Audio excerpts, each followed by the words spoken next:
Good afternoon, everyone. Welcome to City Council meeting number 3 for Tuesday, January 14th, 2025. And just interesting to note that today is National Dress Up Your Pet Day, just in case you wanted to know that.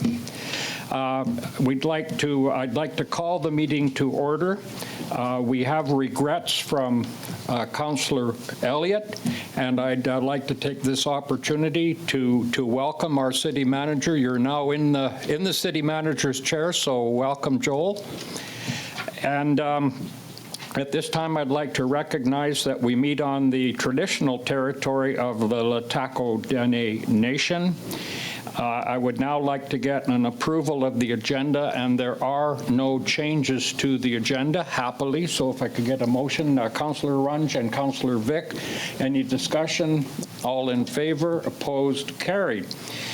Okay, now we'd like to get a resolution to adopt the regular minutes of the last council meeting held December 17, 2024. Moved Councillor Goulet, seconded Councillor McKelvey. All in favor? Opposed? Carried.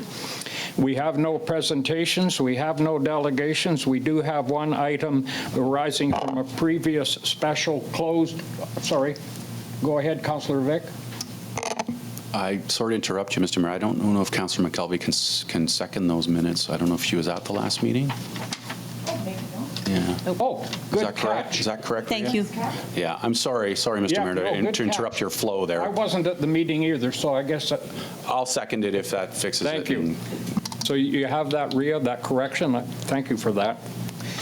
Okay, now, where were we? Okay, so we don't have any presentations, no delegations. We do have an item arising for the minutes, and this is from the November 26, 20, wouldn't that be the November 26, 2024? There's a good catch. Special closed meeting on community. I'm not going to go into the detail, but Deputy Corporate Administrator will read this into the record, and there's no resolution required. This is strictly a procedural matter for council's information and obviously the public's information. Following an administration report by Director Turner, the following resolution from Council was made that Council authorizes the waiver, amending, and assignment agreement for the proposed offer to purchase for $1 city-owned parcel, Lot A, District Lot 704, Cariboo District Plan 7873, commonly known as Cariboo Field, amending the purchaser from Northern Health to Providence Living for the construction of a facility as per project development agreement for an approximate 288 long-term bed care facility. Okay, thank you for that. We can now move to committee reports, and this is item number 1 from the November 19th, 2024 Airport Advisory Committee from Chair Tony Goulet. Okay, and thank you, Mr. Mayor. So the purpose of this report is included in the package is just to give a highlight of the November 19th Airport Advisory Committee. So we looked at the terms of reference for the committee, and no real changes. There is a recommendation that's going to be made. I'll do it at the end of the report, just a change, a small change. Just there was a lot of discussion around being able to provide advanced input into the annual capital budget. So just adding a line in there under the ports that they would like to provide their input in a timely manner, so they're able to get any questions and anything answered within that. So the operating budget. The committee reviewed the budget at about $1 million, $1.1 maybe million expenditures were in the 900,000, so things are on track and looking for that. So it was an update on just that.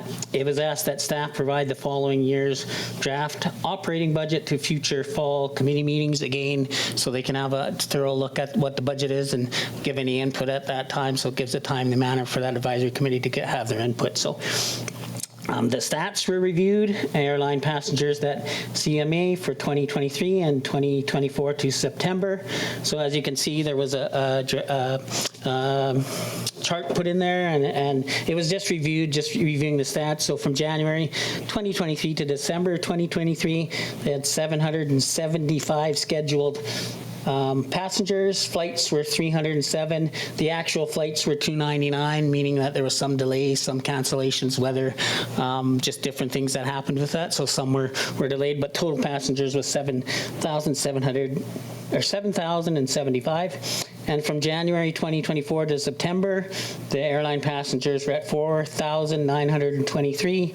They had 237 flights and 244 took off from the airport. So you see the stats are in there, and a little bit more this year on cancellations and flights, and we'll just keep an eye on what that looks like moving forward from the committee's perspective. And then we talked about the meeting with the Central Mountain Air. Those discussions are still taking place. They're just scheduling some meetings, so they'll probably come up how we can work with Central Mountain Air and just have a conversation with them in the new year. So it was requested to have the meetings with Central Mountain Air, as I said. Discussion around, there was some discussion and it was brought up about Pacific Coastal, and we'll continue those, what that can look like, but the thought was let's try and meet with Central Mountain Air now and see if we can try and see what's happening there, and then work through that. So there'll be some more items coming from that. Sorry, just through my pages here.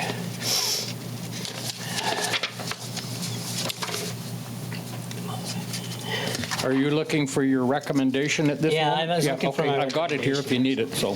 I just had it here. I think there was one other thing to add to the report. Sorry, the major capital projects, there was just updates on, the runway project, which is nearing completion, and some minor and stuff to the terminal building, which could cause some issues with passengers or how that looks, but that'll be worked out as they work through those terminal upgrades, and on what impacts it might have on scheduled services. They don't know that yet, but it's just explained that those will be coming. There's a round table, and BC Wildfire has begun working on restoring the airside campsite, and we'll continue to work with the city and the flying club through that process. So more to come on that part of it. So happy to answer any questions, but if you want, I can do the recommendation, or if you want questions. Go ahead, Councillor Runge. And Councillor, after that, Councillor Rudenberg, and then Councillor McKelvey. Tony, thanks for the report. I'd love to know when the next meeting is, and I'd love it. Hopefully, we can soon get the updated numbers from October, November, and December. Because if I just extrapolate from the previous year, originally when I looked at the numbers, I said, "Holy smokes, what the heck's happening here?" But then it takes it actually fairly close, and the flights are actually fairly close also when you take the numbers from previous years. So, if we can get an update sometime, maybe through Jeff, that'd be fabulous. I'm not sure when we get that versus once a year. For me, that'd be wonderful. Thank you. Yeah, and I think the discussion was we'll try to get these reports on a regular basis so we can keep an eye on the flights and the passengers that are going through. So it helps the advisory committee making decisions on how we're going to move forward. So yeah, well, we'll keep you updated on that. I know that was only up until September is all the report we had from the stats. Yeah, sorry, just to add to that, if there's any chance to get that prior to strat plan, that'd be fabulous. Thank you. Okay, now I'm going to Councillor Rudenberg. Thank you. Councillor Goulet, thank you for your report. I noticed in, the 2023 stats, they actually said canceled for weather. I noticed they didn't do that for the 2024 stats. Is there a particular reason? I mean, I can understand some of the, I look at the time of year and I get it, weather, but some of those months with flights being canceled, did they give a reason? If I can, thanks, Mr. Mayor. No, they didn't. They just have delayed. That's the report we got. So it just says delayed by those numbers. I noticed that too, and that was, I don't know if that was brought up, but it was just delayed. So. All right, because I've heard a few rumblings in the community why those flights were canceled. It wasn't necessarily anything to do with weather. And when we talk about stats, so I flew in tonight. Their larger plane that they're using, the 2 seats on each side, there were 6 of us on that plane tonight, which is really unfortunate because I don't think people understand that they were actually flying a larger plane.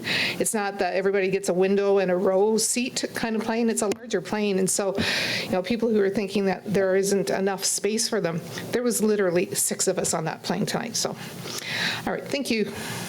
Okay, thank you. Now I'm going to Councillor McKelvey. Thank you, Mr. Mayor. Actually, Mr. Goulet, that was what I was going to ask you, what the reason for the delays were, because that's kind of alarming, all those delays. Thank you. Thank you. Now, Councillor Vic. Thank you, Mr. Mayor. I'm not sure, Tony, if this is something you can answer, and I don't want to keep putting on your hot seat about the stats, but maybe bring it back to the committee.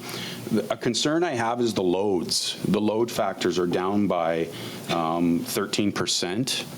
And so that's how fulls the plane are, and Councillor Rudenberg alluded to an anecdote just tonight.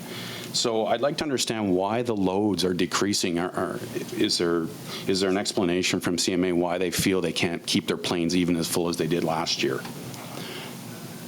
No, there wasn't an explanation for that this time. That was noted as well, and it was noted, look at how the passenger rates are down, everything's down, all the delays, everything more than increasing over the last year. So, like I said, we still have to have a conversation with Central Mountain Air, and we'll be looking at the stats. The reason for the stats coming forward is that we want to review and make sure we know how many passengers are coming through and in and out of the airport and what the load factors are, and have those conversations. So those will come within the new year, if that answers your question. So there wasn't really a real explanation on those delayed or what the rationale was. So.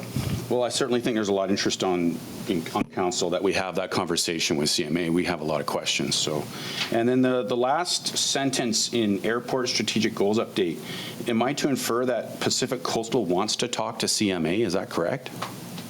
No, it's just the way I think there was discussion about Pacific Coastal having conversations with the council on Quesnel, maybe having an airline within Quesnel, but the rationale was that we should talk to CMA. I don't know if we can do two airlines, and it might cause some controversy. So the conversations haven't really had with CMA yet. So if there's opportunities to have other airlines, then we'll have those conversations. That was the sort of the general consensus of the meeting. And it could have been just my spelling, but yeah.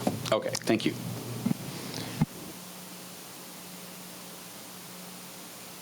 I'm sorry, from recent personal experience, the cancellations and the delays are not just in Quesnel, they're all over. In fact, on my last flight out, I was headed to South America, and I was planning on going out of Quesnel, and then I thought, no, I can't do this because I've got important connections, and so I went out of Prince George only to find that my Prince George flight was canceled, and I had to go a day early. And then it was 7 airplane rides to my destination and 7 airplane rides back to Prince George, and that whole trip was plagued with cancellations and delays and so on. So it's not unique to Quesnel. It's basically for me, from experience, it's a worldwide situation. So it is unfortunate, but hopefully they'll find their equilibrium sooner rather than later. Is there anything more on this particular? Go ahead, Councillor Goulet. And thank you got your recommendation. The recommendation, I was going to say, ahead. if there's no further. So there was a recommendation that the Airport Advisory Committee recommends to Quesnel City Council that the terms of reference for the Airport Advisory Committee be amended to include within the role of the community providing advice regarding the development of the annual capital budget for the airport. So it's the first item when you look at the terms of reference, just added it under the community. So you're moving that? I am moving, yes, sir. And Councillor McKelvey is seconding? Okay, all in favor? Opposed? Carried. Okay, thank you for that, Councillor Goulet. We will now go to item I2, which is the December 12, 2024 Policy and Bylaw Committee report from Councillor Runge. Excellent, thank you. Good evening, everyone. And it's not a delayed report. I thought this one I got on to you guys on time. Anyway, so this is the report of our bylaw meeting there on December 12th. So we had 2 topics, big, quick topics just before the Christmas break. The first one was emergency shelters and warming shelters. And so we received an update from our community, from our director, from Director Turner, and with other guests that are on. We discussed challenges regarding increased homelessness, the effect of weather events, and the risk of not having sufficient resources to meet the needs of the vulnerable population. So the Policy and Bylaw Committee agreed that a policy needs to be developed to properly activate a warming center when it is needed. So just that we have a policy in place. The second thing that we talked about was trail maintenance. So the coordinator Blair provided us with an overview of a draft trail maintenance policy. And that policy includes and focuses on safety precautions, risk management, environmental stewardship, resource allocation, community engagement, and monitoring and evaluation of our trails, all of which are current practices, so there will be a recommendation below. And relative to the previous council request, and, I was hoping that Councillor Elliott was going to be here for this, so we did talk about that we're going to be looking at that item number 9, social policy, the COM 4, that came up at our last meeting during our strategic planning session. So I hope I put that on the list.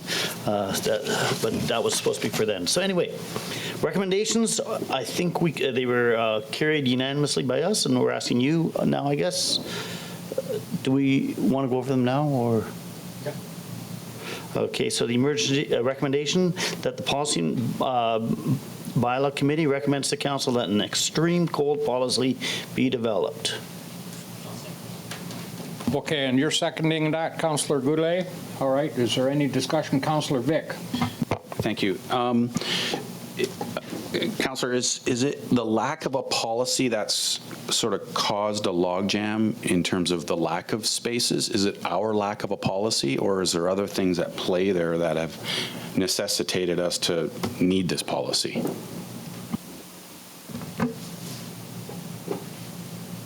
I can either throw this to either of these directors on either side of the table here, because they'll explain much better than I can. Did you want me to answer that? Okay, so this is just regarding the warming centers. So this isn't a lack of spaces. Warming centers are funded by Emergency Management BC. They're only initiated during extreme weather events. Most communities, however, have developed policies with respect to at what temperature those are done. Currently, we do them only when we have an Emergency Management BC, Environment Canada warning, which is like about a -26 for many days. Most communities have updated their policy to be at different temperatures, more in line with what is recommended by Emergency Management BC. So that's the discussion that needs to happen, and all of the processes and policies that will be followed with respect to warming centers. It's not the same thing as emergency shelter beds, which I think is what you're maybe referring to, which is another discussion. That's a discussion with BC Housing. Okay, we're good there. So, Councillor Runge, you've moved that recommendation, and Councillor Goulet is seconding it. Is there any further discussion before I call the question? All in favor? Opposed? Carried. Okay, you've got one other recommendation there, Councillor Runge? Yes, and luckily we didn't have to use that extreme one yet. The trail maintenance policy, that the Policy and Bylaw Committee recommends to Council the adoption of the trail maintenance policy, which is attached on the pages 18, 19,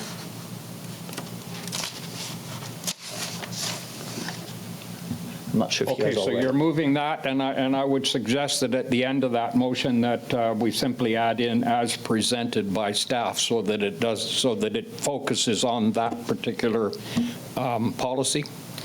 Okay, seconded by Councillor Rudenberg. Is there any discussion? All in favor? Opposed? Carried. Okay, thank you, Councillor Runge. Now we go to council reports and discussion items. December 6, 2024, Cariboo Regional District Board highlights. Councillor Rudenberg to report. Thank you. So this set of highlights is from their December 6th meeting.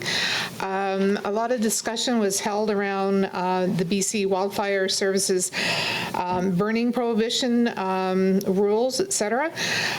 Concern from the CRD board members about rural properties and ranchers that they'd like to be able to obtain reasonable exemptions for preventative burning, especially if snow is still present on the ground. And BC Wildfire is committed to investigating those opportunities. Also, lots of discussion around Ministry of Agriculture and ALR benefits.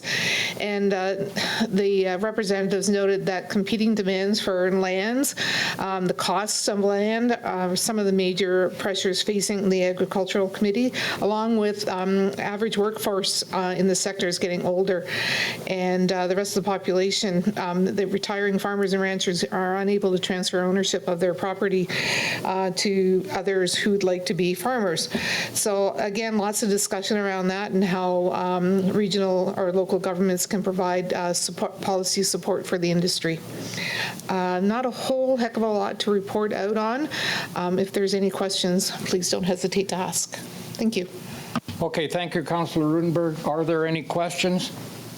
I just have a comment regarding ALR lands and how really government should be looking at the potential for ALR lands that are not really being used for agricultural purposes that could be converted to land for housing. Just a comment that has been drawn to my attention, and I think that we do have some areas in close to the city that are in the ALR and are certainly not being used for agricultural purposes. But it seems like the ALR is in some respects a barrier to potential housing development. I'll leave it at that. Oh, go ahead, Councillor Elliott, or pardon me, Councillor Elliott. Goulet. Councillor Goulet. Thank you, sir. And I just had a question. It says discussions were held about how local governments can provide regulatory and policy support. Was there any further? What can that look like? Or are they just having the discussions and they're just beginning that process? Or? Right. It was more of a generalized comment that you can use local government to help provide those policy supports when they come forward, and also to make suggestions of what policies might be beneficial. So there wasn't anything put on the table. And in regards to the mayor's comments, if I may, the ALR is an interesting beast, and it takes a lot to pull land out, because usually you have to replace it somewhere else. So if you're pulling land that is actually good agricultural land, you've got to replace it with the same, pretty much, my understanding. And so it's quite a process to be able to pull something out of the ALR in order to provide housing. And I think there has been some, real pressures when you look at down in the Lower Mainland and how they try to create housing on their land for families within their ALR allotments, et cetera. And it's a beast. So lots of interesting discussion around that. And I think most of this, though, was more around the difficulties of finding people who really want to be part of the agricultural community and how we can support that. So I do get what you're saying, Mayor. It's an interesting conundrum. You have this perfectly wonderful piece of property close to the city, and yet it's ALR tagged, and it's quite a process to pull it out of that. Okay, thank you for that. I think that basically concludes the discussion on that particular piece of business. Now we will go to admin report 17/25, Quesnel Fire Department incident calls, and this is Director Reichert to report. Thank you, Mr. Mayor. So the purpose of this report is obvious, just an overview of our Quesnel Fire Department 911 incident calls for 2024 and the increased numbers that we had. So basically we went from 745 calls in 2023 to 825 calls in 2024. So this is the highest number of calls ever recorded. We did some of the, I will go over some of the numbers, but obviously we had some increases and decreases. I did, in this year's report, I did include the incident reports all the way from 2020 all the way to 2024. And you can see on the call counts, we have had a significant increase each year on some of these calls. So And the incident call types and most increase and decreases were obviously the burning complaints, illegal campfires. We went from 199 in 2023 to 153 in 2024. Dumpster fires, we had a rash of dumpster fires last year. Obviously, we went from 12 to 21. Commercial fire alarms and residential fire alarms, we actually seen a huge increase in those. Obviously, residential went from 60 to 91. So assist calls, ambulance assist calls, RCMP, public assist calls, those went up a bit there. Emergency routine lift assists, we went down in those calls. Medical aids, we increased. Minor motor vehicle accidents, we decreased, and we had a huge decrease in serious motor vehicle accidents, which is good to see. Pedestrian motor vehicle incidents went up a bit. Commercial industrial structure fires, we increased a bit, but our residential and outbuilding structure fires, we had a huge decrease in those. Vehicle fires, a bit of an increase, and small wildland fires, we had a significant increase in those. Any questions? I have a question, and then certainly the floor is open to other questions. Why are there zeros for all of the property values right across the board? Well, the property values, we used to enter them into those databases. They're actually entered into the Fire Commissioner's office. When we do an incident report for a structure fire, those numbers are implemented into the Fire Commissioner's office incident report. So are those numbers public? They are, no, they're not public. I can get those numbers for, I could start entering those numbers into that data system, but everybody's been, taking them out of there and putting them into the OFC. Yeah, so I would suggest that if we're just going to put a zero in there, maybe don't even have that column in the format. Right, yeah. Okay, anyone else on this one before we go ahead? Councillor Vic. Thank you, Mr. Barrett. Thank you, Chief. And I really appreciate the data set here. It tells a very compelling story. So although I appreciate the detail from 2023 to 24, I'm looking at the difference between 2020 and 2024. And I note that we're using 30% more manpower in those 4 years and 86% more calls. And I'm wondering, what would your reflections be on that increase in the calls? What's the makeup, if you could peg it to one or two things? We definitely had you'll see the significant increase from, I guess it was from 2021, 2022 in there. Obviously, it was medical calls. We had a lot of medical calls during that time. It was kind of during COVID, we obviously had a lot of medical calls. So that was primarily the major increase on those. So that begs the question, should we be receiving assistance from other government bodies to help with this extra burden? Well, I mean, our medical aids have, we've kind of flattened off on our medical aids. I mean, obviously, we've had a bit of an increase there, but it's, primarily, like I said, it's mostly the burning complaints, commercial and residential firearms now. Next year, necessarily, they'll go down a bit. We could see a decrease in those. It's just every year it seems to be a little bit something different, right, as far as the numbers go. Yeah. Well, I'm just mindful of the volunteers who make up our ranks, and it seems like there's over 4 years, it's a significant increase in the burden. The increases this year didn't impact our firefighters so much this year. Burning complaints, commercial fire alarms, residential fire alarms, those calls, we have two groups. We have an officer page, which is kind of a non-emergency call, where only the duty officers, so the 4 career staff are on call 24/7, one of us each week. So those calls we would go as officer pages, not necessarily group pages. A group page is where everybody responds. So the increase primarily was to the duty officers this year. We've seen the burning complaints. So yeah, you bet. Okay, thank you. Now, Councillor Runge. So thank you, Fire Chief, for the report. My question is actually, is there something that council can do in our processes or policies as we move into strat plan that we could consider to support things like, is there something that, do we need some mail out maybe to help out, to have people think about the small wildland fires, or, if there's something that we can do to help, if you can, for me, it's a strat plan discussion, but it's, if we can get some, if you need some support and you think, hey, we can help out there, this is a great time in the next couple of weeks to discuss that amongst us. So I just want to offer that because, going with what Councillor Vic said, if we can support you and make those calls less, that's going to be better for the whole force anyway. Yeah, thank you. Again, there is some positive to some of these. The residential fire alarms, obviously, we had a drastic increase there. The positive of that is more and more people are getting their fire systems obviously monitored, so which is a positive in that respect.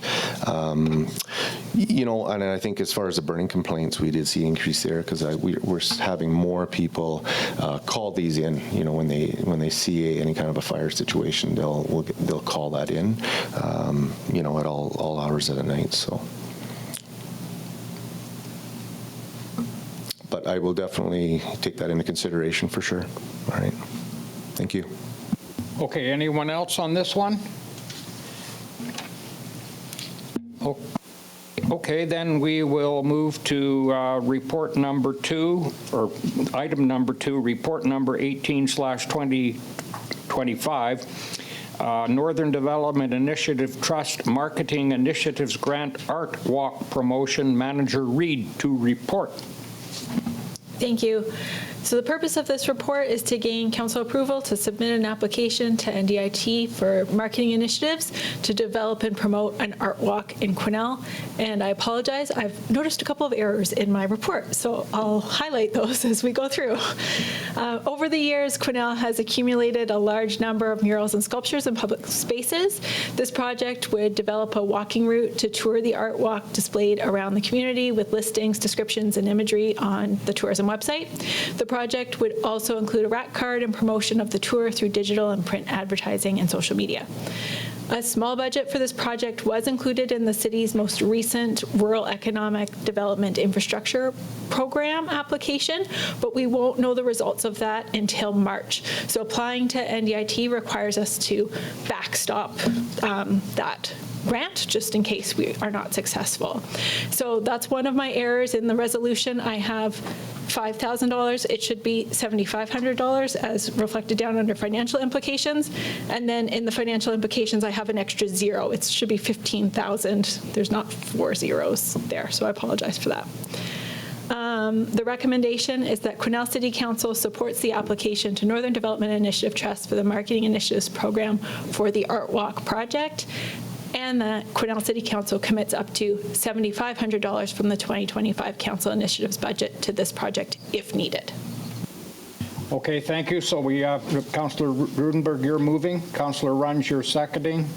I encourage council support on this one. This is kind of special because of, for me, for Bert's Moose, how I made a promise to Bert before he passed away that that we would initiate a public art program, and this is a big part of that because we do have a lot of artwork around the community, and it's worthy of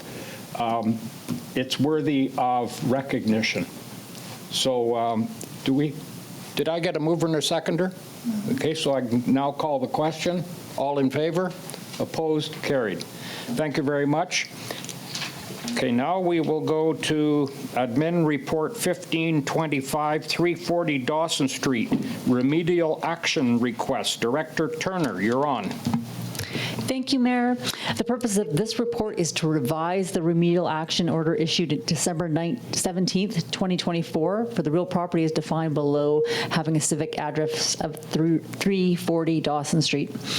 Due to issues with the notice delivery, staff are requesting the timelines for the remedial action order be amended as below to require action by the owner by February 18th and request for reconsideration by the owner by January 31st. The remainder of the report is pretty much the same in both cases. You'll see the 2 remedial action orders. In this case, one additional change was made. There was an accessory building identified on the property that should also be removed.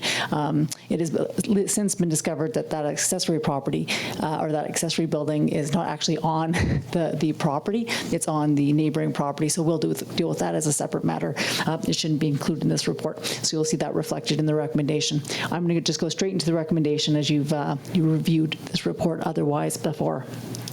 The recommendation is that council consider the fire damaged structure, the structure located on land having legal description of PID 023157305, Lot 3, District Lot 1229, Cariboo District, Plan PGP 39107, and a civic address of 340 Dawson Street, known as the property, is in a state that creates an unsafe condition as per Section 73 of the Community Charter, and that council declares the property unclean, so unclean as to be offensive to the community, and as such there are nuisance to the community as per Section 74 of the Community Charter, and that pursuant to Sections 73 and 74 of the Community Charter, council requires Stuart Warren Braithwaite and Sherry Gillian Braithwaite, the owner, as the registered owners and fee simple of the property, to do the following actions: maintain the security fencing around the site with warning signage, warning of the danger of this hazard. By February 18th, 2025, apply for a building permit to repair or demolish the principal building. And 3, within 30 days of receiving a demolition permit, to remove the structure and to lawfully dispose of the structure. And that council authorize staff to take all necessary steps to carry out each of the above actions should the owner fail to undertake the above actions by the deadline specified in this order, and to cause the full cost of those actions to be added to the property taxes of the property. Okay, thank you for that. Moved Councillor McKelvey, seconded Councillor. You're moving? I have a question. Oh, you have a question. Okay, thank you. Go ahead. Thank you, Mr. Mayor. Director Turner, do we have an idea what the time frame is to issue a permit? Just out of curiosity. A demolition permit would be a very short order permit application. Now you're, pardon me, now you're ready to move that motion, and Councillor Runge, you're seconding, or you have a question? Are you seconding as well? Oh, Councillor Vick is seconding. Now I'm going to Councillor Runge for a question. All right, so looking at the financial implications, of course. So Director Turner, my question is, if the city were to do nothing right now, because the property belongs to these people, if something were to happen, aren't they liable, legally liable on everything that would happen there? Correct. There would be liability for sure. So by us taking over, does that shift the liability then to us until the building is gone? No. And I guess, yeah, my question is, how much time are the 90,000 isn't going to be collected in taxes. So I see this as an additional cost to the city. And I see this, I just see it snowballing with all sorts of different things that could happen. And I'm very leery of that. So the question is, my other question then is, if we're paying 90,000, do we have any legal recourse that we can go after maybe because there must have been insurance on the building when it burnt. There must, other than taxes, like, are we able to, because this is a big cost to the city, and I'm just hoping that there's some other way that if we have to step in to clean up this building, that they realize it's not just, I can wash my hands off this, walk away from the property, and someone's going to buy it in a tax sale, and we're going to be left with a $90,000 bill.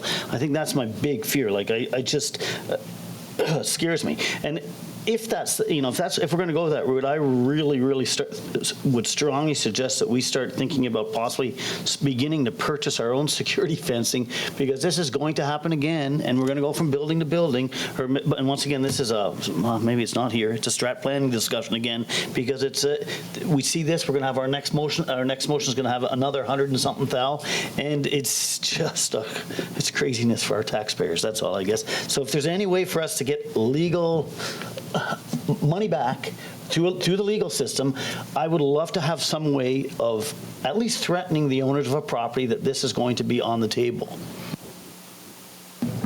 Thank you, Councillor. There is a lot to unpack with what you said there, so if I don't get to any of those questions, as we discussed the last time, no. This is the recourse, this is the legislated processes that we have for these types of actions. We don't have any others.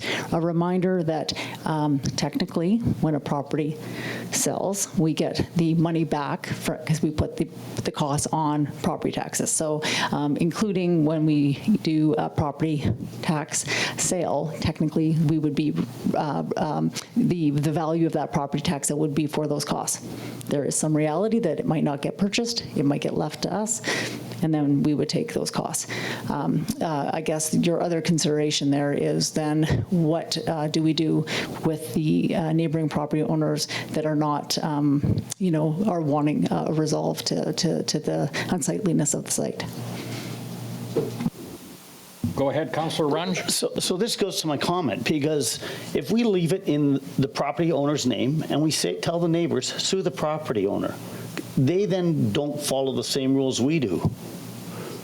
Like if my neighbors, don't I, as a neighbor, wouldn't I have other recourse? Or does the neighbor have, the only recourse is through us, through bylaw, and then moving on, and if that's the case, yeah, we're gonna be biting this, but I'm just, like I say, looking forward, I'm so scared if there's any kind of a fire, it's in anybody's best interest, the insurance company's best interest, just to say, if there's any kind of loophole, it sits there, and then we, as a city, hold it.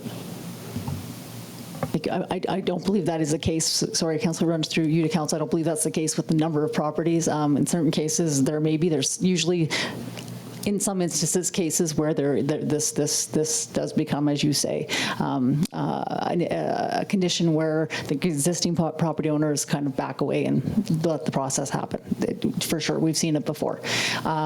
But in most cases, I wouldn't say that's the case. And I think it would be completely unfair to tell the taxpayer to go through another process and sue. I'm sure you get some letters, Councillor. Okay, thank you for that. Is there anything more on this subject before we call the question? We do have a mover. Go ahead, Councillor Vic. Sorry, I don't want to pile on, but I feel that we had our go round on this last time, so this isn't new material. But so you said it's a legislative requirement that we follow this process? This is our only legislative process to follow in such a case. Okay. So this isn't a local government act issue then? This is community charter. This is a community charter issue?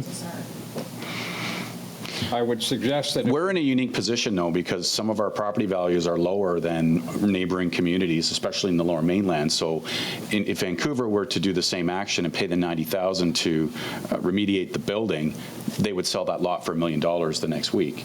We can't do that. So we need some fine-tuning of that, I would say, to protect I think that's a case that you'll have to take up with the province. Okay. That's kind of where I was going. So that's a UBCM thing then? Yes, I would suggest that it would be a UBCM resolution and see what happens on the convention floor. Okay. Okay, is there anything more? We do have a mover and seconder, so now I will call for the question. All in favor? Opposed? Carried. Okay, so thank you for that, Council. Now we go to Admin Report 16/25-505 Panorama Ridge Remedial Action Request. Director Turner.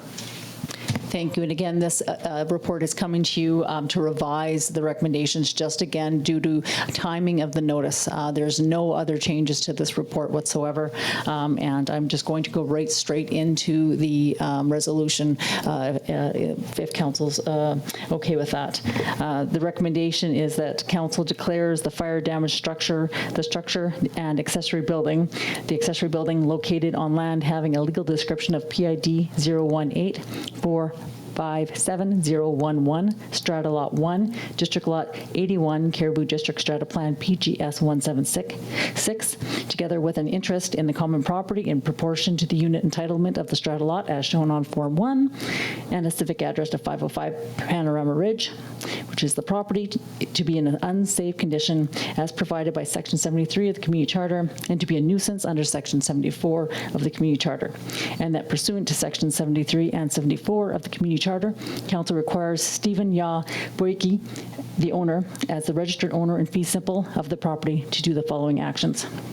by February 18th, apply to the city for a demolition permit to remove the structure and the accessory building from the property. Number 2, submit to the city a geotechnical assessment by a qualified registered professional that provides recommendations for the removal of the building's foundations and remediation of the building sites within the property as a condition of issuance of the demolition permit as soon as practicable to complete such an assessment. And number 3, within 30 days of receiving a demolition permit to remove the structure and accessory building from the property and to lawfully dispose of the structure and accessory building. And that council authorizes staff to take all necessary steps to carry out each of the above actions should the owner fail to undertake the above actions by the deadline specified in this order and to cause the full cost of actions to be added to the property taxes of the property. Okay, thank you. Before I entertain comments and questions, could I get a mover and a seconder on the recommendation, please? Councillor Rudenberg moving, seconding, Councillor Vic. Okay, any questions? Go ahead, Councillor Runge. Thank you, and we won't talk about the money this time, really. Is this enough time to get the geotech report in order to get the demolition permit, or are we just, like, we only have 3 weeks? 4 weeks, maybe? The resolution has been built as such that they can be taking that action on to get us a report. Yeah. Okay, any more questions before I call the question? Okay, all in favor? Opposed? Carried. Okay, thank you for that one. Now we go to council information package, and no one has asked anything to be brought forward to our knowledge. Okay, now we go to correspondence, and we have a letter or request from the Prospectors Car Club, and I would go to Deputy Corporate Administrator Hartley for this one. The Quesnel Prospectors Car Club is seeking your approval to once again hold our annual car weekend on the streets of downtown Quesnel. Along with the Quesnel Downtown Association, the club is proposing to bring their annual car show back to the streets again this year, August 15th through 17, 2025. We also have a letter of support from the Quesnel Downtown Association supporting this endeavor. The 2025 weekend will start with a cruise and mini car show on Pooley Street in Wells, followed by a meet and greet barbecue in Spirit Square. Saturday will include a poker run, taking participants to local businesses and seniors' homes while driving throughout the city. There will also be a ladies' poker and bingo walk that will run the entire weekend. Saturday evening will offer a dinner silent auction held at the Mill Pub. Sunday, the streets will fill with the cars. And at the time of publishing the agenda, I had heard from Development Services, Public Works, and I believe Facilities, and they all seem to think that the asks are in line with pretty much what happened last year and very doable. Okay, so we do have a recommendation to add that to the, I guess, the standing order, so to speak. Do we need to read that into the record? Because it will be a council resolution. Please.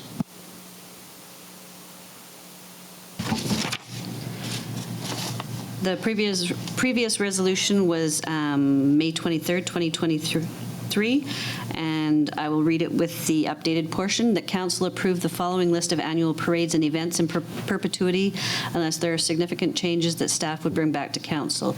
June Pride Parade rolling for June Pride Month. In July, the Gold Dust Mall road closure from 5 p.m. Wednesday before Billy Barker Days to 6 p.m. Sunday of Billy Barker Days. Reed Street from Carson Avenue to Saint Laurent. Again in July, Billy Barker Days Parade, complete road closure Saturday morning of the Billy Barker Days. The addition is August Prospectors Car Club road closure, a Friday, Saturday, Sunday in August. I don't believe it's the same Friday, Saturday, Sunday every year. Portions of Reed Street, Barlow Avenue, Saint Laurent Avenue, McLean Street, and Spirit Square.